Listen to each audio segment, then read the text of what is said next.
नमस्कार दोस्तों, स्वागत है आप सभी का मेरे YouTube चैनल और नेक्स्ट एग्ज़ाम में।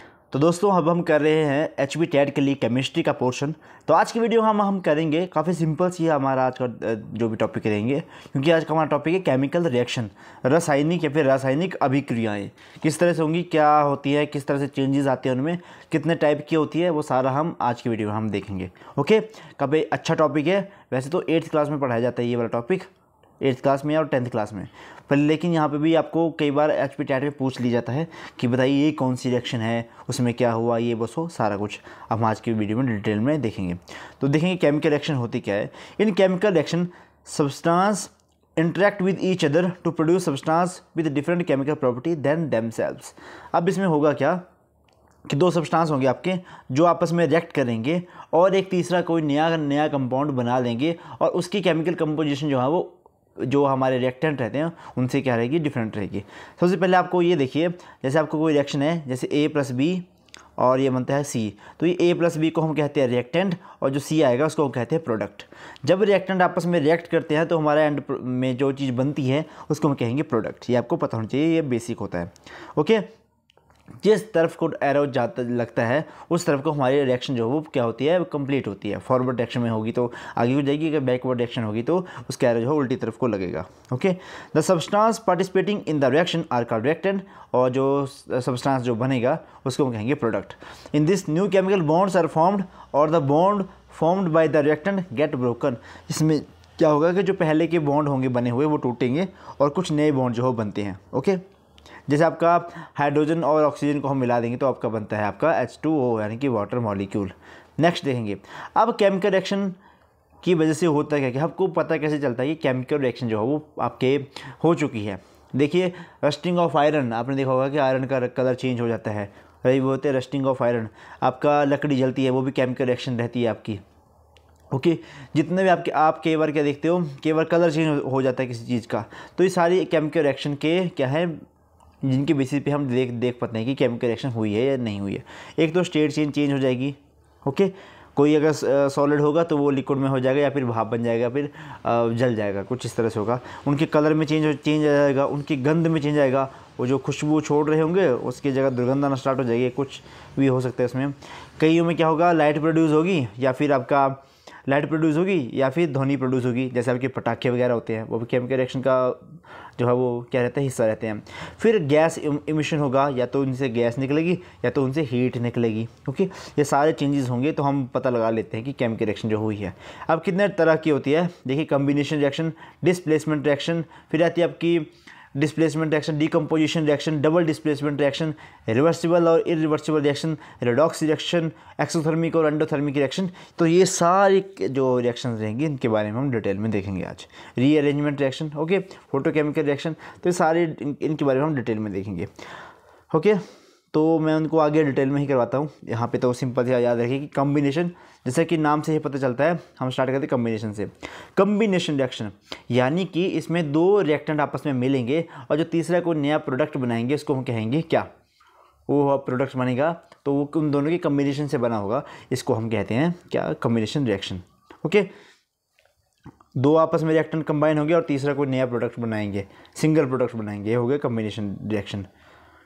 और इसको हम सिंथेसिस रिएक्शन भी कहते हैं। Combination reaction is also called the synthesis reaction. तो ये आपको पता होना चाहिए। देखिए यहाँ पे X+Y, तो अगर जो प्रोडक्ट बना वो बना XY। ओके, ये बिटवीन दो एलिमेंट के बीच में भी हो सकती है, दो कंपाउंडर के बीच में हो सकती है, या फिर एक एलिमेंट और एक कंपाउंड के बीच में भी हो सकती है। इसके हम एग्जांपल देखते हैं। जैसे आपका कार्बन प्लस ऑक्सीजन मिलकर कार्बन डाइऑक्साइड बनाया, H2 और O2 आपका वाटर मॉलिक्यूल बनाया, आयरन सल्फाइड बना, ये बन गया आपका एलिमेंट और एलिमेंट के बीच। और कंपाउंड के बीच में रिएक्शन किस तरह से होगी, जैसे CaO और कार्बन डाइऑक्साइड आपस में मिलके CaCO3 बनाते हैं। ओके, बाकी इसमें अमोनियम क्लोराइड बन रहा है। तो ये सारे कंपाउंड और कंपाउंड के बीच में। अब एलिमेंट और कंपाउंड आपस में किस तरह से रिएक्ट करते हैं, जैसे आपका कार्बन मोनोऑक्साइड और कार्बन डाइऑक्साइड मिला के कार्बन डाइऑक्साइड बना रहे हैं, तो ये हो गया कि कंपाउंड और एक आपका एलिमेंट की बात। सल्फर डाइऑक्साइड इसी तरह का इसी एग्जाम्पल है। ओके, तो ये आपको पहचाना आना चाहिए कि कौन सा आपका कम्बिनेशन रिएक्शन का एग्जाम्पल होगा। नेक्स्ट देखेंगे अभी हम डिकम्पोजिशन रिएक्शन। अब डिकम्पोजिशन रिएक्शन में होगा क्या, कोई एक सिंगल आपका रिएक्टेंट टूटेगा दो डिफरेंट प्रोडक्ट में, यानी कि आपका ये उल्ट एक तरह से मतलब बिल्कुल डिफरेंट होगी आपके कम्बिनेशन रिएक्शन के साथ। और decomposition reaction is a chemical reaction in which a single compound is decomposed into 2 और more simple product by the effect of heat, light और इलेक्ट्रिसिटी। तो ये जो हमारा डिकम्पोज टूटेगा तो किसकी वजह से टूटता है, या तो हीट की वजह से, या तो इलेक्ट्रिसिटी की लाइट की वजह से, या फिर इलेक्ट्रिसिटी की वजह से। तो ये कितने तरह की होती है, एक तो होगी थर्मल यानी कि हीट की वजह से, फोटोलाइसिस यानी कि फोटो मतलब सनलाइट की वजह से टूटेगा, या फिर इलेक्ट्रोलाइसिस की जो भी आपके इलेक्ट्रिक करंट की वजह से ये टूटती है। ओके, 3 तरह की होती है आपकी डिकम्पोजिशन रिएक्शन, देखेंगे अब इनको। अब थर्मल का डिकम्पोजिशन में किस तरह से होगी, जैसे आपका कैल्शियम कार्बोनेट है, इसमें क्या होगा, डिकम्पोजिशन ऑफ कैल्शियम कार्बोनेट जिसको हम लाइमस्टोन भी कहते हैं, डिकम्पोज इनटू कैल्शियम ऑक्साइड, ये कैल्शियम ऑक्साइड में टूटा और निकला आपका कार्बन डाइऑक्साइड। ओके, जब इसको हीट किया गया, ये जो ऊपर ऐसा ट्राइंगल जैसा बना होता है इसका मतलब होता है कि हीट, इनको हीट दी गई। और कैल्शियम जो आपका कार्बोनेट है इसको हम लाइमस्टोन भी कहते हैं लाइमस्टोन, चूने का पत्थर इसको कहा जाता है, ये आपको पता होना चाहिए। Quick lime is the major constituent of the cement, जो आपका क्विक लाइम होता है वो क्या रहता है, CaO, जो आपका CaO है ये होता है, इसको कहते हैं हम क्विक लाइम, और ये सीमेंट फैक्ट्री में काफ़ी ज़्यादा यूज़ होता है। तो ये भी क्वेश्चन आ जाता है कई बार कि सीमेंट फैक्ट्री में क्या यूज़ होगा, तो ये आपका होगा कैल्शियम ऑक्साइड। ओके, तभी तो देखा होगा आपने कि जहाँ पे चूने जाने के पत्थर की ज़्यादा होती है वहाँ पे जिप्सम ज़्यादा होता है ना, लाइमस्टोन ज़्यादा होता है जहाँ पे, वहीं पे आपकी सीमेंट की फैक्ट्रीज लगती हैं। हिमाचल में भी जो ब्रह्मोड़ में लगी हैं तो उसका एग्जाम्पल यही है। नेक्स्ट देखेंगे हम थर्मल डिकम्पोजिशन।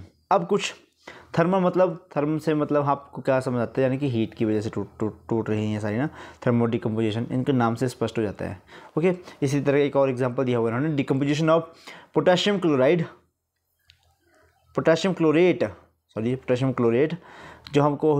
जो इसको हम हीट करते हैं तो आपका KCl निकलता है, पोटेशियम क्लोरेट निकलता है, और आपका पोटेशियम क्लोराइड बनता है और ऑक्सीजन आपकी निकलती है इसमें। ओके, पोटेशियम क्लोराइड जब टूटेगा तो आपकी पोटेशियम क्लोराइड और आपका ऑक्सीजन जो है लिबरेट होती है, और इसको हम यूज़ करते हैं रिएक्शन को ऑक्सीजन को प्रिपेयर करने में, क्योंकि लास्ट प्रोडक्ट इसका ऑक्सीजन है, तो ऑक्सीजन बनाने में ये वाली रिएक्शन काफ़ी ज़्यादा यूज़ रहती है। ओके, बेसिक है, इसको अच्छे से देखिए। अब फोटोलाइसिस, कुछ ऐसी रिएक्शन होती हैं वो होती है आपकी सनलाइट की वजह से। देखिए बेचारे सूरज भगवान जी का किस तरह से फेस बनाया हुआ है यहाँ पे। Decomposition of compound into simple substance when expose to sunlight, जब हम सनलाइट के में इसको एक्सपोज करते हैं तो वहाँ पे ये क्या हो जाती है, सब्सटेंस जो है क्या टूट जाता है, डिकम्पोज हो जाता है। जैसे dissolution of silver chloride and bromide in sunlight. अब सिल्वर क्लोराइड है, जब इसको सनलाइट में रखेंगे तभी सिल्वर क्लोराइड को हमेशा जो है वो ब्राउन कलर की कांच की बोतल में रखा जाता है। ये भी कई बार क्वेश्चन पूछा जाता है, क्योंकि ये सनलाइट के साथ रिएक्शन करके सिल्वर अलग हो जाता है और क्लोरीन जो है अलग निकल जाती है। ये भी आपको याद रखना है, पूछ लेते हैं कई बार। अब इलेक्ट्रोलाइसिस, इलेक्ट्रिसिटी की मदद से, यहाँ की बैटरी लगी हुई इसमें, dissolution when electric current flows in an aqueous solution. Aqueous solution मतलब क्या होता है, एक्व सॉल्यूशन का क्या मतलब होता है, मेरे को कमेंट बॉक्स में बताएं कि एक्वस का क्या मतलब है। एक्व कहते हैं वाटर को। ओके, फॉर एग्जांपल अगर देखते हैं, the correction of hydrogen at cathode and oxygen at anode. जब हम इलेक्ट्रोलिसिस काफ़ी इंपॉर्टेंट प्रोसेस रहती है, ये आपको पता होना चाहिए। हम बहुत जगह करते हैं कि इलेक्ट्रोड लगे होते हैं, इलेक्ट्रोड होता है, कैथोड एक उसका एनोड पॉइंट होता है, कैथोड पॉइंट होता है ना, तो ये सारी चीज़ें जो है इलेक्ट्रोलिसिस के प्रोसेस में रहती है। ओके, चलिए नेक्स्ट देखेंगे अभी हम, एक मिनट अगली स्लाइड दिलाता हूँ। तो हमने कर लिया डिकम्पोजिशन रिएक्शन और कॉम्बिनेशन रिएक्शन। अब नेक्स्ट आएगी हमारी डिस्प्लेसमेंट रिएक्शन। डिस्प्लेसमेंट का मतलब क्या होगा, डिस्प्लेसमेंट आपको इसमें सिंपल लेमन लैंग्वेज में समझाता हूँ कि ये कोई एक ज़्यादा बड़ा ताकतवर इंसान है और ये है दो छोटे छोटे इंसान।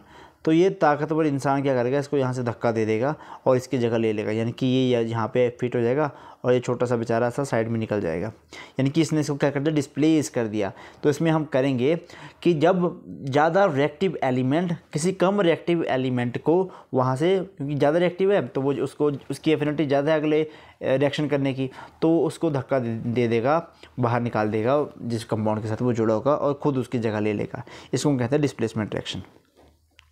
When a more reactive element distract a less reactive element from its compound, इसको हम कहेंगे डिस्प्लेसमेंट रिएक्शन। ये दो तरह की होती है, एक सिंगल डिस्प्लेसमेंट और एक होती है डबल डिस्प्लेसमेंट रिएक्शन। अब सिंगल डिस्प्लेसमेंट रिएक्शन में देखिए यहाँ पे ये भी अच्छा बताया उन्होंने। देखिए ये है, ये ज़्यादा रिएक्टिव है और ये आपका ग्रीन वाला जो है वो कम रिएक्टिव है, तो इसको यहाँ से धक्का दे देगा, ग्रीन वाला बेचारा बाहर निकल गया और ये आपस में जोड़ा बना के रहने वो स्टार्ट हो गए। ये याद रखिए कि ये आपका विलन है, ये अब आपको याद रहेगा, ये आपका विलन है और ये हीरो हीरोइन है। तो अब ये विलन क्या करेगा, हीरो को मार देगा, हीरो बेचारा साइड में हो जाएगा, अकेला हो जाएगा।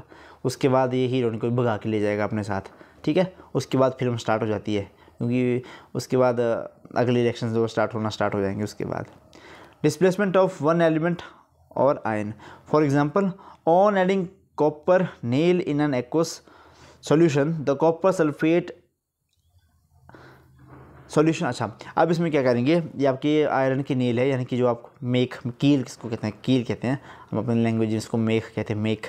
तो कील, जब कील बनी होती है आपकी आयरन की, जब इसको कॉपर सल्फेट के सॉल्यूशन में इसको डाला जाता है तो ये आयरन जो है वो कॉपर को क्या कर देती है, डिस्प्लेस कर देती है। तो एक जो आपका सॉल्यूशन रहेगा ना, तो वो बन जाएगा आपका FeSO4 वाला, और कॉपर जो यहाँ पर चिपक जाएगा इसके साथ। तो ये भी एक रिएक्शन रहती है आपकी डिस्प्लेसमेंट की। ओके, बाकी जैसे आपका कॉपर है और आपका सिल्वर नाइट्रेट का सॉल्यूशन है, तो कॉपर को जब आप सिल्वर नाइट्रेट सॉल्यूशन में जब डिप करोगे तो जो है आपका सिल्वर अलग हो जाती है और कॉपर जो आपका नाइट्रेट निकलेगा वो अलग हो जाएगा। अब डबल डिस्प्लेसमेंट, इसमें क्या होती है, म्यूचुअल डिस्प्लेसमेंट रहती है। अब ये बोलता है कि भाई तू मेरे घर में आ और मैं तेरे घर में जाता हूँ, और दोनों जो है एक दूसरे के घर में जो है वो चले जाते हैं। जैसे ये होता है ना, जैसे हमारे एक हिमाचल में प्रथा थी विवाह की सट्टा बट्टा, कि एक की बहन की शादी दूसरे के लड़के के साथ और दूसरे लड़के की उसकी बहन की शादी पहले वाले के घर भाई के साथ, मतलब दोनों का चलता था आपस में। तो यही था डबल डिस्प्लेसमेंट रिएक्शन का एक एग्जाम्पल।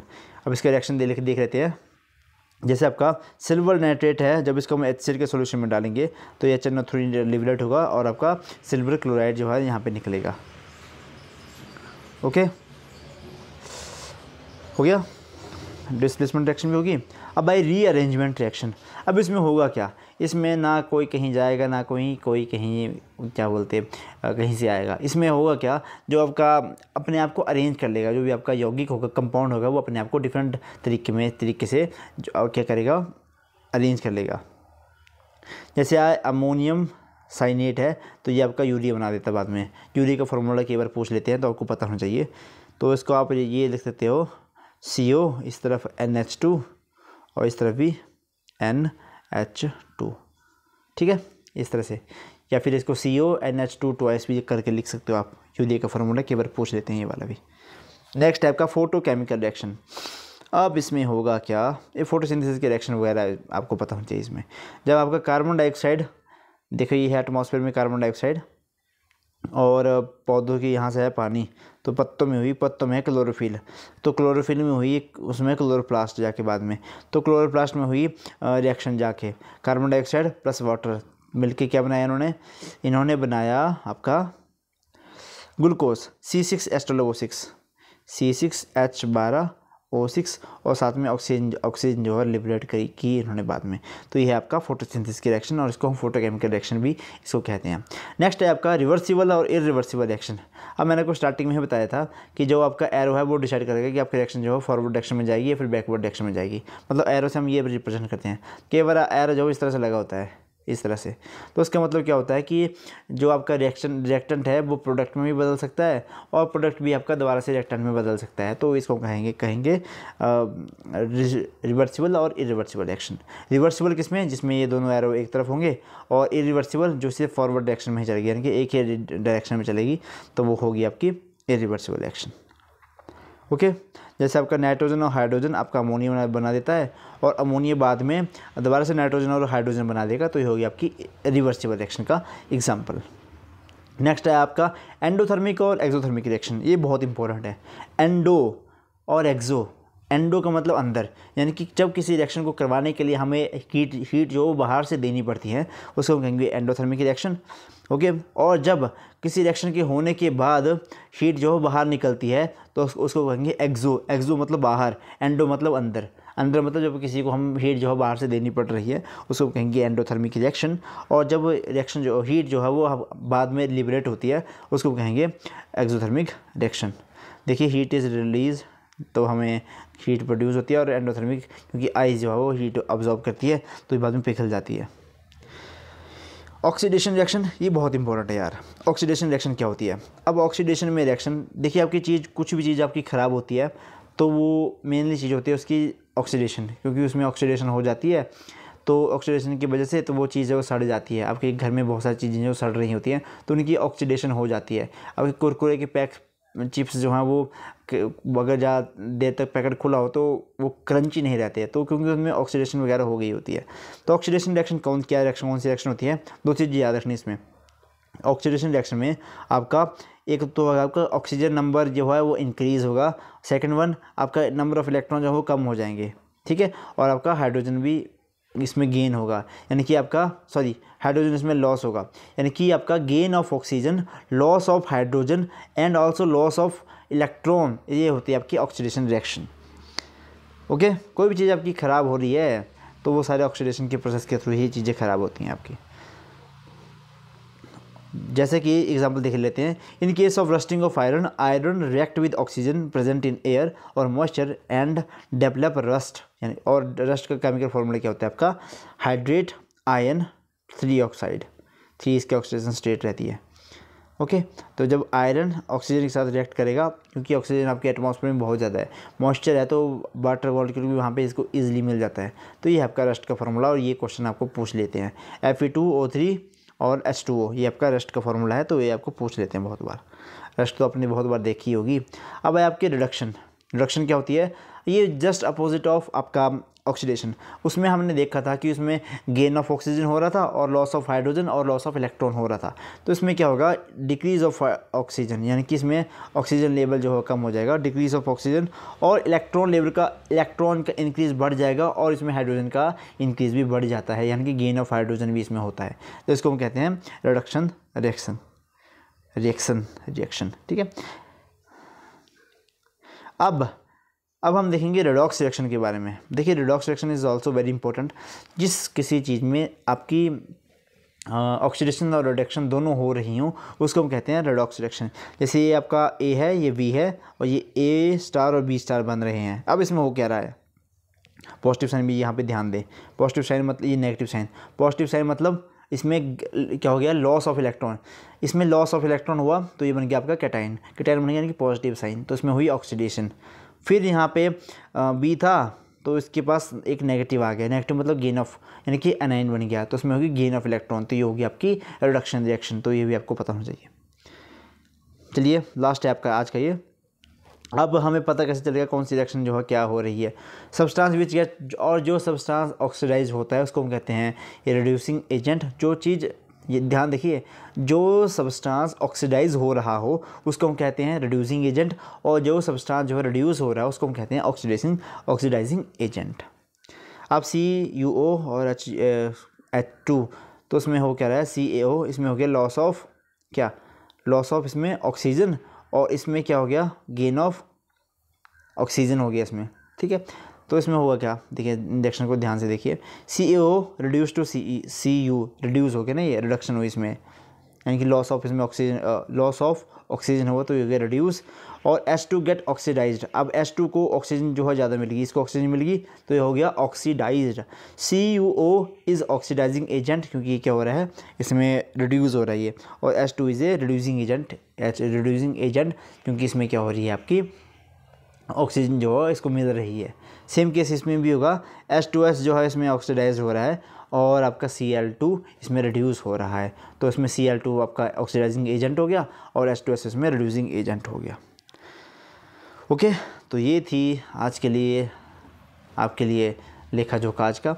तो आई होप आपको वीडियो जो है वो थोड़ी इन्फॉर्मेटिव लगी होगी। तो इन्फॉर्मेटिव लगी होगी तो प्लीज़ वीडियो को लाइक करें, शेयर करें, और जो चैनल में फर्स्ट टाइम है प्लीज़ चैनल को सब्सक्राइब जो कर लें। हाँ, एक बात और, क्या करें, टेलीग्राम का लिंक मैं दे दूंगा, वैसे दिया भी हुआ है, अबाउट में जाके आपको मिल जाएगा टेलीग्राम का लिंक। और नेक्स्ट एग्ज़ाम्स करके टेलीग्राम चैनल है, उसको आप ज्वाइन कर सकते हो। और एक मेरा दूसरा चैनल भी है जिसमें मैं ब्लॉग डालता रहता हूँ, जैसे जिसका नाम क्या है आपका, दीपक कालिया ब्लॉग्स, तो उसको भी आप ज्वाइन कर सकते हो। ओके, तो उसमें भी आपको मतलब बिहाइंड द सीन काफ़ी मस्ती जो देखने को मिल जाती है। ओके, तो चलिए इस वीडियो को यहीं पे करते हैं समाप्त यहाँ पे। तब तक के लिए धन्यवाद। जय हिंद, जय हिमाचल।